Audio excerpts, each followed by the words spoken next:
Hello दोस्तों, मैं कैसर मलिक आप लोगों के साथ serving engineering designing information platform से। दोस्तों आज है हमारा ऑटो कैड ट्रेनिंग कोर्स में लेसन नंबर 3 है। ऑप्शन सेटिंग के अंदर जाके हम ओपन सेव प्लॉट सिस्टम और ड्राफ्टिंग सिलेक्शन के मुतालिक बात करेंगे। तो आप जैसा कि देख रहे हैं कि पिछले जो हमारा लेसन था उसके अंदर हम ऑप्शन के ऊपर बात कर रहे थे। ऑप्शन की शॉर्ट की ऑप्शन ओपी है। ओपी के अंदर हमने आके पहले फाइल और डिस्प्ले के अंदर ये पूरी डिटेल्स में बात की थी। अब हम नेक्स्ट के ऊपर आ जाते हैं, ओपन एंड सेव के ऊपर। ओपन एंड सेव जो है ये नेक्स्ट टैब जो है, इसमें आप देख रहे हैं कि मैंने जो फाइल सेव एज की हुई है वो ऑटो कैड 2000L यानी कि ड्राइंग की जो फाइल है वो उसमें की है। वो इसलिए की हुई है कि जब आप इसके अंदर जो ऑटो कैड जब इंस्टॉल करते हैं 2024, 25, 26, तो उसके अंदर मैक्सिमम जो ऊपर टॉप वाला आया हुआ था वो 2018 या 19 की फाइल आई हुई होती है, जिसके अंदर के आप इसको सेव करते हैं। जिस तरह आप ये नीचे आ जाते हैं तो ये इसमें मुख्तलिफ ऑप्शन आपको सारे नज़र आ रहे हैं, जिसमें भी ऑप्शन आप सेव करते हैं। तो आपके पास ऑप्शन 2018, 19 या 20 का आया हुआ होगा, जिस तरह आपकी ड्राइंग सेव होगी। ये जो ऑप्शन होता है ये ऑटो कैड ड्राइंग के अंदर जब आप इधर से इसको अप्लाई करके ओके करते हैं, इधर से ड्राइंग को जब आप सेव करते हैं तो ये ड्राइंग जो होगी आपकी मैक्सिमम 2018 तक के ऑटो कैड के वर्जन के अंदर ओपन होगी। 18 से लेके 25-26 तक के जो ऑटो कैड के वर्जन होंगे सब के अंदर ये ओपन होएगी। आप किसी को फाइल भेजते हैं, आपके सिस्टम के अंदर तो वो काम करेगी, लेकिन जब आप फाइल किसी को भेजते हैं तो अगर वो इससे पुराना वर्जन यूज़ कर रहा है, ऑटो कैड 2010 यूज़ कर रहा है, 12 यूज़ कर रहा है, 16 यूज़ कर रहा है, तो वो उसके अंदर ये फाइल ओपन नहीं होएगी। वो आपको दोबारा कहेगा कि भाई आप फाइल आपकी मेरे पास ओपन नहीं हो रही, आप इसकी सेटिंग चेंज करके भेजें। तो जो आपने इसकी सेटिंग चेंज करनी है वो आपने इधर से करनी है। आपने ऑप्शन की कमांड ले लेनी है ओपी, और इधर आपने आ जाना है ऊपर, और थर्ड नंबर के ऊपर ऑप्शन ओपन एंड सेव वाला होगा। तो जो इसमें सेव एज है ना, फाइल सेव एज, इसको आपने मिनिमम हद तक रिड्यूस कर देना है। अभी आप देख रहे हैं कि इसके अंदर है ऑप्शन तो R14 वाला भी आ रहा है, 19.7 भी आ रहा है। तो आप ये वाला पोर्शन भी आप इसमें सिलेक्ट कर सकते हैं। मैंने 2000 वाला किया हुआ था। 2000 का मतलब है कि 2000 से लेके 2025, 26 तक जितने भी ऑटो कैड के वर्जन होंगे, जब आप ये सेटिंग कर लेंगे और इसको इधर से अप्लाई करके कर लेंगे, तो आपकी जो ड्राइंग इधर से आप उसको सेव करेंगे तो वो ऑटो कैड 2000 से लेके 2026 तक के जितने वर्जन होंगे सबके अंदर ये ओपन हो जाएगी। तो ये सबसे ज़्यादा एक ज़रूरी जो सेटिंग होती है वो आपने करनी होती है, क्योंकि जब आप ड्राइंग को भेजते हैं तो मुख्तलिफ जो लोग हैं वो मुख्तलिफ वर्जन ऑटो कैड का यूज़ कर रहे होते हैं। तो बाज़ औक़ात कोई इमरजेंसी वाली फ़ाइल भी होती है जिसको आपने भेजना होता है, तो फिर वो इसमें थोड़ी सी प्रॉब्लम्स आती हैं। तो आपने सबसे पहले जो सेटिंग कर लेनी है वो आपने ये कर लेनी है। उसके बाद जो इसके थंबनेल प्रीव्यू सेटिंग, आप ड्राइंग जब ओपन करते हैं तो वो उसके ऊपर ये आपको बताता है कि जिस तरह अभी ये जैसे मैं इसको ख़त्म करता हूँ और कोई ड्राइंग ओपन करता हूँ, तो आप देख रहे होंगे कि ये इधर थंबनेल वगैरह उसके आ रहे होते हैं इधर। तो जो ड्राइंग मेरी सेव हुई होगी उसके ऊपर तो वो उसके थंबनेल वगैरह आ रहे होंगे, यानी जिस तरह आप ये देख रहे हैं ये आ रहे हैं। तो ये इसकी सेटिंग होती है कि आप इधर से जब ब्राउज़ करके कोई सेटिंग्स वगैरह देखना चाहते हैं तो उसकी आप सेटिंग्स वगैरह इधर से चेंज कर सकते हैं। स्क्रीन रिस्टोर, होम व्यू भी, इसका views when drawing last save, जब आपने जो ड्राइंग लास्ट टाइम पे सेव की होगी उसका व्यू आप इधर से कर देंगे तो वो उसी के ऊपर सेव होगी जब आप देखेंगे। नीचे ये इसकी एक्यूरेसी, आप बड़ा करना चाहते हैं उसको बड़ा कर दें, छोटा करना चाहते हैं छोटा कर दें, मैक्सिमम साइज फ्लेक्स के कि आपकी जो ड्राइंग का जो व्यू नज़र आएगा वो आपको कितनी क्वालिटी का नज़र आना चाहिए।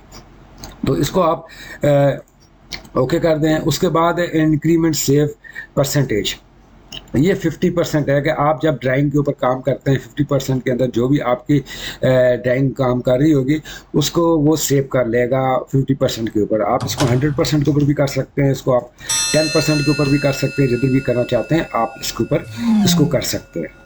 उसके बाद नेक्स्ट टाइप पे आ जाता है फाइल सेफ्टी के मुतालिक। ऑटोमेटिक जो सेव है वो आपका 10 मिनट, आप कोई ड्राइंग के ऊपर काम करते हैं तो वो 10 मिनट के अंदर आपकी ड्राइंग ऑटोमेटिकली सेव हो जाती है। आप इस ड्यूरेशन को कम करना चाहते हैं, 5 मिनट कर दें या 1 मिनट कर दें, तो आप इसको कर सकते हैं। ये आपका करने का फ़ायदा ये होएगा, आप इसको अप्लाई करते हैं और ऑटो कैड की ड्राइंग आपकी बंद हो जाता है, आपका लैपटॉप बंद हो जाता है, पीसी बंद हो जाता है, तो वो आपकी जो ऑटोमेटिकली सेव फाइल होएगी वो हो जाएगी। वो आपको किधर मिलेगी? वो आपको इधर फाइल्स में आके, और इधर जो मैंने आपको पिछली वीडियो के अंदर अंदर मैंने आपको बताया था कि ऑटो जो सेव वाला ऑप्शन होएगा उसके अंदर वो आपको फाइल मिलेगी, ऑटोमेटिक सेव फाइल लोकेशन के अंदर ये फाइल आपको इधर से आपको जब आप उसका टाइम ड्यूरेशन कर देंगे और आपको पास सेव नहीं होती ऑटोमेटिकली तो वो उधर से हो जाएगी। बाकी अदरवाइज जब आप काम कर रहे हैं जितना आप ड्यूरेशन उसका रखना चाहते हैं वो रख सकते हैं।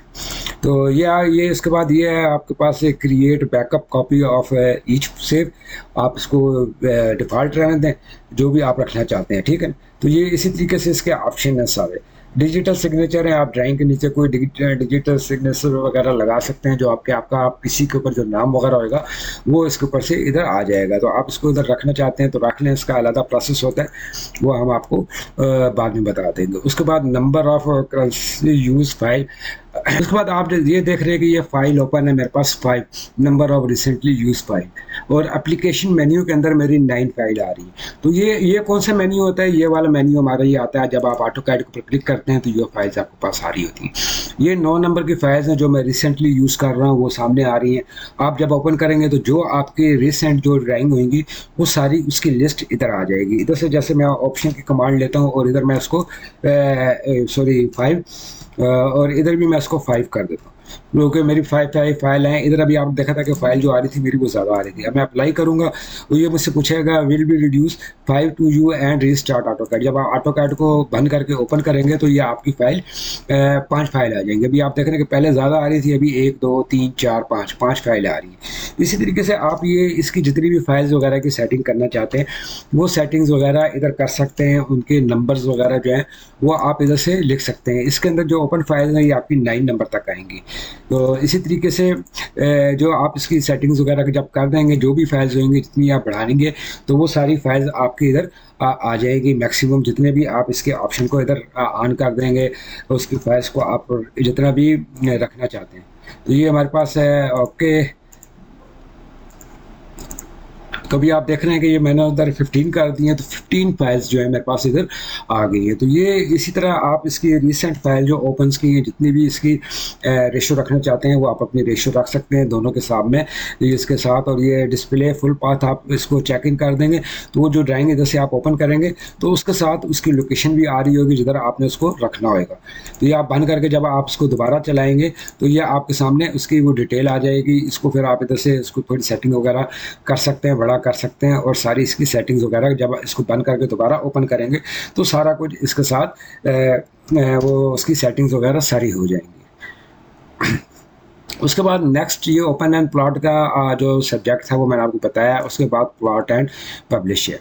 तो प्लॉट एंड पब्लिश के अंदर आप ये सबसे पहले देख रहे हैं default plot setting of new drawing. आप जो भी न्यू ड्राइंग खोलेंगे उसके अंदर जो भी आपका प्लॉट के अंदर जो आपके कंप्यूटर के अंदर जो आपकी प्रिंटिंग की सेटिंग्स हैं वो सारी की सारी इधर आई हुई होती है इस जगह के ऊपर। ये आप देख रहे हैं कि पूरी सेटिंग है जो आप इसके अंदर जो प्रिंटर इंस्टॉल हुआ हुए हैं जो से भी इसके अंदर जो चीज़ें इंस्टॉल हुई हैं जिसके ऊपर इसके प्रिंट निकल सकते हैं उसकी सबकी डिटेल आ रही होती है इधर। आपने आपके पास अगर कोई प्रिंटर आप इधर सेलेक्ट करना चाहते हैं आप अपना प्रिंटर सेलेक्ट कर लें। पीडीएफ के ऊपर इंस्टॉल करना चाहते हैं ड्राइंग टू पीडीएफ इस पर सेलेक्ट कर लें। इसी तरह ये प्लॉट फाइल की लोकेशंस वगैरह हैं। आप जिधर भी कंप्यूटर के अंदर जो ऑटो प्लॉट्स होंगे आपके डॉक्यूमेंट्स वगैरह उनकी लोकेशन जिधर आप सेव रखना चाहते हैं वो आपके पास इधर हो जाएंगे सारा। और इसी तरह ये पूरी इसकी ऑटोमेटिक सेटिंग है जो डिफ़ॉल्ट हुई हुई होती है, आप इसको एज इट इज़ ही रहने दें। उसके बाद ये आप ये देख रहे हैं कि keep layout paper size possible. तो ये प्लॉटिंग का जो ऑप्शन होता है बेसिकली इसमें आप जो भी डिफ़ॉल्ट प्लॉट सेट करते हैं बाकी जो सेटिंग होती है वो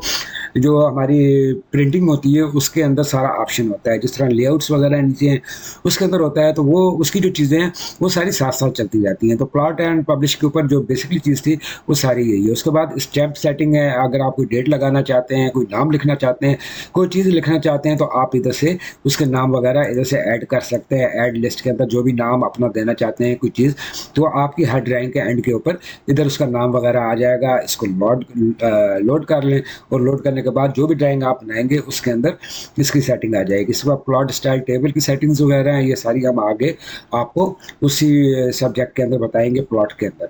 उसके बाद नेक्स्ट आ जाता है हमारा सिस्टम। सिस्टम में हमारा ग्राफिक्स परफॉर्मेंस ये हमारे पास जो हार्डवेयर है के मुतालिक जो जो सी डिटेलें आती हैं वो सारी इधर आपके पास आई होती हैं। ये इसको एज ए डिफ़ॉल्ट भी आप रख सकते हैं, ऑफ़ कर देंगे तो ये इसके सिस्टम वगैरह सारे ऑफ़ हो जाएंगे। नीचे उसके ऊपर ये जो आगे जब काम करेंगे तो मज़ीद इन चीज़ों के ऊपर काम होता है। बेसिकली ये जो ग्राफिक्स परफॉर्मेंस वगैरह ये इतनी ज़्यादा यूज़ नहीं होती, रिस्टोर डिफ़ॉल्ट्स के ऊपर ये चीज़ें रहती हैं। अगर आप कोई 3D का या कोई और काम कर रहे हैं तो उसके ऊपर जब हम जाएँगे और उसकी काम करेंगे तो उसके ऊपर इन चीज़ों के ऊपर वर्किंग होएगी। तो इसी तरीके से ये पूरी इसकी पूरी सेटिंग्स वगैरह है सारी इसके पास सिस्टम की। तो ये सिस्टम को आप डिस्टर्ब ना करें तो ये बेहतर होगा डिफ़ॉल्ट एज़ पर डिफ़ॉल्ट इसको रहने दें। अगर किसी जगह से आपको कोई प्रॉब्लम आ जाता है तो रिस्टोर डिफ़ॉल्ट करके आप इसको ओके कर दें। तो ये आपका रिस्टोर के ऊपर आ जाएगा। उसके बाद है user performance. Double click editing है आपकी short menus in drawing area. Right click customise, तो अभी आप डबल क्लिक एडिटिंग जो है वो आपकी क्या है वो मैं इधर से आपको बताता हूँ। सपोज़ है आप इधर से कोई कमांड आपने टेक्स्ट लिखा हुआ है इधर कोई भी टेक्स्ट किसी किस्म का, और इसको जब आप इधर से डबल क्लिक करेंगे तो ये आपका टेक्स्ट इधर से एडिट हो जाएगा। कोई एडिट करके आप इसको चेंज कर सकते हैं, सारा कुछ कर सकते हैं। तो इसको अगर आप इधर से ऑफ कर देंगे इस सिस्टम यूज़र परफॉर्मेंस को और इधर से अप्लाई करेंगे तो ये आपका काम नहीं करेगा। अभी आप देख रहे हैं कि ये हमारा कोई उसमें एडिट नहीं हो रहा। मैं माउस की मदद से उसको क्लिक कर रहा हूँ तो वो मेरा नहीं हो रहा। तो ये अगर आपका सिस्टम ऑफ हो जाता है तो आप इसको इधर से डबल क्लिक एडिटिंग के ऊपर आके इसको कर लें, क्योंकि जितने भी टेक्स्ट होते हैं सारे वो डबल क्लिक के ऊपर चल रहे होते हैं। ज़्यादा टेक्स्ट होते हैं, कोई रिसाइज करना होता है, किसी जगह उसको चेंज करना होता है तो वो आपका इधर से डबल क्लिक के ऊपर हो जाएगा। शॉर्टकट्स मेन्यूज इन ड्राइंग एरिया, ये देखें चेक इन हुआ हुआ है शॉर्टकट मेन्यू ड्राइंग एरिया। तो उसको मैं इधर से ओके करता हूँ और राइट क्लिक करता हूँ माउस की मदद से, तो आप ये देख रहे हैं कि इसके अंदर ये शॉर्ट्स कीज आ रही हैं जो कि आपके पास जो बेसिकली सारी चीज़ों की डिटेल्स वगैरह होती है, जिसमें रिपीट होता है, इनपुट है, कीबोर्ड है, कॉपी कट पेस्ट वगैरह की ये सारा जो मेन्यू होता है ये आ रहा होता है। तो इधर से मैं इसको जब ऑफ ख़त्म कर दूंगा, चेक ऑफ कर दूंगा इसका, और इधर से मैं अप्लाई करूंगा तो ये मेरी कमांड नहीं चलेगी। मेरी लास्ट कमांड जो ऑप्शन की चल रही थी वो आ जाएगी। सपोज मैं इधर से इसको ई प्रेस करता हूँ अरेज, और इधर से मैं ख़त्म करता हूँ और इसके बाद राइट क्लिक करूँगा तो फिर मेरी अरेज की कमांड आएगी जो मेरी लास्ट कमांड होएगी, और मैं माउस में से क्लिक कर रहा हूँ तो आप देख रहे हैं कि इसके अंदर वो शॉर्ट मेन्यू नहीं आ रहा।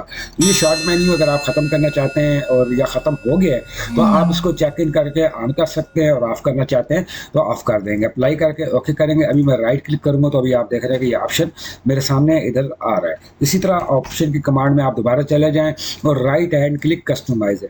इसके अंदर जो जो सी भी चीज़ें आप रखना चाहते हैं, रिपीट राइट क्लिक के ऊपर रिपीट लास्ट कमांड रखना चाहते हैं, लास्ट कमांड आ जाएगी। शॉर्ट मेन्यू रखना चाहते हैं, शॉर्ट मेन्यू आ जाएगा। शॉर्ट मेन्यू के मतलब मैंने आपको बताया था कि जब आप राइट क्लिक करेंगे तो इधर से शॉर्ट मेन्यू सिलेक्ट हुआ हुआ है, ये रिपीट कर देता हूँ तो अप्लाई करके इसको मैं ओके करता हूँ तो इधर से वो चेक इन होएगा भी, तो लेकिन मेरा राइट मेन्यू नहीं आएगा, मेरी लास्ट कमांड आ जाएगी। मेरी लास्ट कमांड कौन सी चल रही है? ऑप्शन वाली। तो ये ऑप्शन वाली आ जाएगी। सपोज मैं इधर पी लाइन की कमांड लेता हूँ और इसको मैं राइट क्लिक करता हूँ तो दोबारा मेरी पी लाइन की ही कमांड चलेगी, राइट क्लिक के ऊपर मेरा शॉर्ट मेन्यू नहीं आएगा। तो इधर इसी तरीके से आप इसको राइट क्लिक के ऊपर शॉर्ट मेन्यू कर सकते हैं, शॉर्टकट मेन्यू, ये मुख्तलिफ ऑप्शन है इसके, जो भी आप इसके अंदर से सिलेक्ट करेंगे वो हो जाएगा आप राइट क्लिक कस्टमाइज के अंदर। उसके बाद आ जाती है ड्राफ्टिंग सेटिंग। ड्राफ्टिंग सेटिंग जो है इसमें देख रहे हैं आप मार्कर इन हुआ हुआ है, मेजेंट हुआ है, डिस्प्ले, ये क्या होते हैं? ये आप जैसे कि आप पॉली लाइन की मैं कमांड लेता हूं तो भी आप देख रहे हैं कि ये स्नैप वगैरह मेरा आ रहा है इधर से। इसका जिधर भी मैं पिक करना चाहूँगा ये चीज़ें सारी आ रही होती हैं। मैं सर्कल इधर लगाया हुआ मैं, और इधर से मैं इसका रेडियस उसको पिक करना चाहूँगा कोई डिस्टेंस वगैरह लेके, तो ये ऑटोमेटिकली ये मार्कर आ जाता है, आपके सेंटर का मार्कर आ जाता है। ये जिस पॉइंट के ऊपर जाएगा या मैं कोई भी करी जो कि ये इसके अंदर हुई हुई है, तो डिफ़ॉल्ट सेटिंग है, इसको रहने दें। उसके बाद ये इनके कलर्स वगैरह हैं सारे, आगे इसकी डिटेल मैं आपको पहले बता चुका हूँ सारी, आप इसको कैसे कर सकते हैं उसकी ये वही चीज़ है। उसके बाद ये ऑटो स्नैप मार्कर साइज, ये साइज़ कौन सा है? ये आप ये देख रहे हैं कि इधर से मैं पॉलीलाइन की कमांड ले रहा हूँ तो ये जो साइज़ आ रहा है, ये जो येलो कलर का आपको साइज़ नज़र आ रहा है, ये आपको साइज़ जो नज़र आ रहा है, ये इसको आप छोटा या बड़ा कैसे कर सकते हैं। ऑप्शन के ऊपर चले जाएँ, इसको आप बड़ा करना चाहते हैं, आप ये देख लें कि ये इधर से बड़ा हो जाएगा, ओके कर दें और इधर से मैं दोबारा आता हूँ इधर और पॉलीलाइन की कमांड लेता हूँ, तो अभी आप देखेंगे ये बहुत बड़ा इसका साइज़ हो गया। ये आप जो भी साइज़ जितने भी आप इसको क्लिक करते जाएंगे जिधर, तो ये साइज़ इसका बड़ा आता जाएगा। ये येलो कलर का जो भी आपको साइज नज़र आ रहा है, ये आपका इधर से इस जगह से आपका छोटा या बड़ा होएगा, जितना आप इसकी सेटिंग वगैरह रखना चाहते हैं रख लें। इसी तरीके से ये दूसरी साइज़ है इसका ये साइज़ वगैरह भी आप इसका इधर से बड़ा कर सकते हैं, जो कि माउस के अंदर ही आपको कर्सर जो फिर रहे हैं उसके अंदर जो आपको वो नज़र आ रहा है पॉइंट, ये आप इसी तरीके से इनको छोटा या बड़ा कर सकते हैं। इसकी सेटिंग्स वगैरह सारी इधर से चेंज कर सकते हैं। तो ये बाकी इसकी जो बेसिकली सेटिंग है वो यही है सेटिंग के ऊपर ड्राफ्टिंग के अंदर। उसके बाद 3D मॉडलिंग वगैरह की आ जाती है, ये जब हम 3D मॉडलिंग के ऊपर जाएंगे करेंगे। उसके बाद ये सिलेक्शन है, ये सिलेक्शन क्या है, ये सिलेक्शन इधर से मैं इसको बड़ा करता हूँ और ओके करता हूँ, तो ये आप देखेंगे जो माउस के अंदर जो आपका क्रॉस आया हुआ है ये बड़ा हो गया है। ये आप देख रहे हैं कि माउस के अंदर जो क्रॉस आया हुआ है ये इधर से बड़ा हो गया है। इसको आप छोटा करते हैं, पिक बैक साइज जितना छोटा करेंगे वो उतना छोटा हो जाएगा, और ये भी आप देख रहे हैं कि बिल्कुल इस्तेमाल हो गया। तो इसको आप नॉर्मली जितना बड़ा या जितना आपको जो सहूलत है वो आप रखना चाहते हैं उसके हिसाब में आप इनकी सहूलत को इधर उसके हिसाब में आप रख सकते हैं। इसी तरह ये सेटिंग है इसकी, जब आप क्लिक करते हैं इसको तो पॉइंट को, तो वो उधर से उसका जो साइज़ वगैरह होएगा वो भी आपका चेंज हो जाएगा इधर से। उसके बाद ये पूरी इसके नॉर्मल से सेटिंग है, जैसे जैसे हम काम करेंगे आगे हम इसकी सेटिंग को कर देंगे। बाकी ये प्रोफाइल्स है, अगर आपको कोई थर्ड पार्टी के सॉफ्टवेयर वगैरह इंस्टॉल हुए हैं वो प्रोफाइल आपको इधर शो करें। ऑप्शन की मैक्सिमम जो कमांड्स थी वो मैंने आपको बताई है। नेक्स्ट पार्ट के अंदर हम आपको मज़ीद डिटेल के साथ आगे काम को बढ़ाएंगे।